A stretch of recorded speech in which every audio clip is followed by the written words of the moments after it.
Assalamualaikum warahmatullahi wabarakatuh. Nama saya Hana Wisman dengan NIM 2007024. Saya dari Prodi Pendidikan Kewarganegaraan 2020A. Untuk memenuhi tugas bahasa Indonesia, saya akan membuat video ini. Jadi di sini saya akan menjelaskan mengenai artikel ilmiah yang sudah saya buat dengan judul Peran Pemberdayaan Perempuan untuk Kesetaraan dan Keadilan di Bidang Pendidikan. Pertama-tama saya akan menjelaskan bagaimana sih abstrak dari artikel ilmiah saya ini. Penelitian ini berfokus pada peran pemberdayaan perempuan untuk kesetaraan dan keadilan gender di bidang pendidikan. Tujuan penelitian ini adalah melihat fenomena permasalahan kesetaraan gender dan bagaimana sih cara peran pemberdayaan perempuan bisa efektif untuk memecahkan permasalahan kesetaraan gender di bidang pendidikan. Penelitian ini menggunakan metode survei, yaitu survei research dengan desain deskriptif. Metode pengumpulan data ini dilakukan dengan menyebarkan kuesioner Google Form. Partisipannya adalah berfokus pada perempuan yang sedang menempuh jalan di bidang pendidikan, khususnya anggota UKM Gender Research Center yang berada di Universitas Pendidikan Indonesia, serta beberapa mahasiswa di program studi pendidikan kewarganegaraan. Selanjutnya, saya akan menjelaskan apa saja sih rumusan masalah pada artikel ini. Tujuan penelitian ini adalah melihat fenomena permasalahan kesetaraan gender dan bagaimana cara peran pemberdayaan perempuan bisa efektif untuk memecahkan permasalahan kesetaraan gender di bidang pendidikan. Dalam buku Perempuan Indonesia Pemimpin Masa Depan, Tan menyatakan bahwa pada saat ini perempuan memperoleh kesempatan lebih majemuk. Perempuan bukan semata-mata tampil sebagai anggota keluarga saja, tetapi ia mulai tampil dan memiliki kesempatan memainkan perannya sebagai makhluk sosial dalam menjalinkan hubungan dengan suami, anak, maupun dengan masyarakat luas lainnya. Oleh karena itu, peran perempuan dalam pembangunan bangsa diarahkan pada penghapusan kemiskinan, peningkatan kualitas hidup, pertumbuhan ekonomi, partisipasi aktif dalam masyarakat, stabilisasi nasional, dan pembangunan kelanjutan. Dari hasil data yang sudah saya kumpulkan melalui kuesioner Google Form terhadap 45 responden, jika dilihat dari tingkat kesadaran responden terhadap isu kesetaraan gender ini, menunjukkan bahwa sebanyak 57-80% responden memiliki tingkat kesadaran kesetaraan gender yang sangat tinggi. Sedangkan 47,80% lainnya berkesadaran tinggi dan 4,40 lainnya memiliki tingkat kesadaran yang sedang.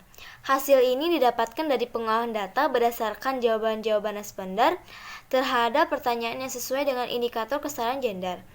Dan jika dilihat dari pendapat para responder terhadap pemberdayaan perempuan, menunjukkan bahwa sebanyak 28 orang sangat setuju, 16 orang berpendapat setuju, dan 1 orang berpendapat ragu-ragu. Hal ini dapat disimpulkan bahwa masih banyak orang yang peduli akan kesetaraan dan keadilan gender di bidang pendidikan dengan cara melakukan pemberdayaan perempuan. Selanjutnya, mari kita langsung saja membahas kepada pembahasan.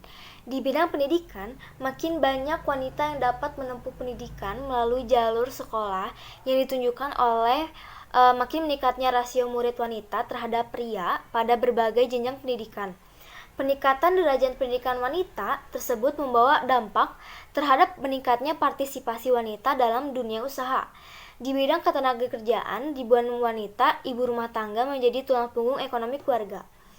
Dan melihat kedudukan dan peranan strategis dalam seorang ibu dalam proses pendidikan, sudah sewajarnya lah apabila peranan perempuan dalam proses pendidikan dalam hidup bermasyarakat mendapatkan tempat yang sewajarnya, di mana kesetaraan gender merupakan salah satu dari hak asasi manusia, kebebasan yang berkeadilan menuntut kesetaraan antara laki-laki dan perempuan.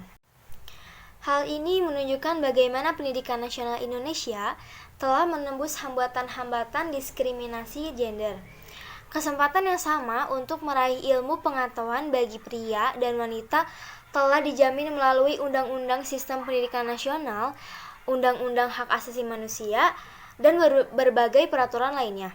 Mempunyai akses yang sama dalam pendidikan, misalnya anak pria dan wanita mendapat hak yang sama untuk dapat mengikuti pendidikan sampai ke jenjang pendidikan formal tertentu. Tentu tidaklah adil jika dalam era global sekarang ini menomorduakan pendidikan bagi wanita, apalagi kalau anak wanita mempunyai kemampuan. Pemikiran yang memandang bahwa wanita merupakan tenaga kerja di sektor domestik atau pekerjaan urusan rumah tangga, sehingga tidak perlu diberikan pendidikan formal yang lebih tinggi, merupakan pemikiran yang keliru. Kewajiban yang sama umpamanya seorang laki-laki dan perempuan sama-sama mempunyai kewajiban untuk mencari ilmu. Sejalan dengan hadis Nabi menuntut ilmu adalah kewajiban bagi setiap muslim laki-laki dan muslim perempuan. Persamaan kedudukan dan peranan contohnya baik pria dan wanita sama-sama kedudukannya sebagai subjek atau pelaku pembangunan. Pada pelaku pembangunan ini, dua-duanya mempunyai peranan yang sama dalam merencanakan, melaksanakan, memantau, atau menikmati hasil pembangunan, akhirnya berkaitan dengan persamaan kesempatan. Selanjutnya adalah kesimpulan.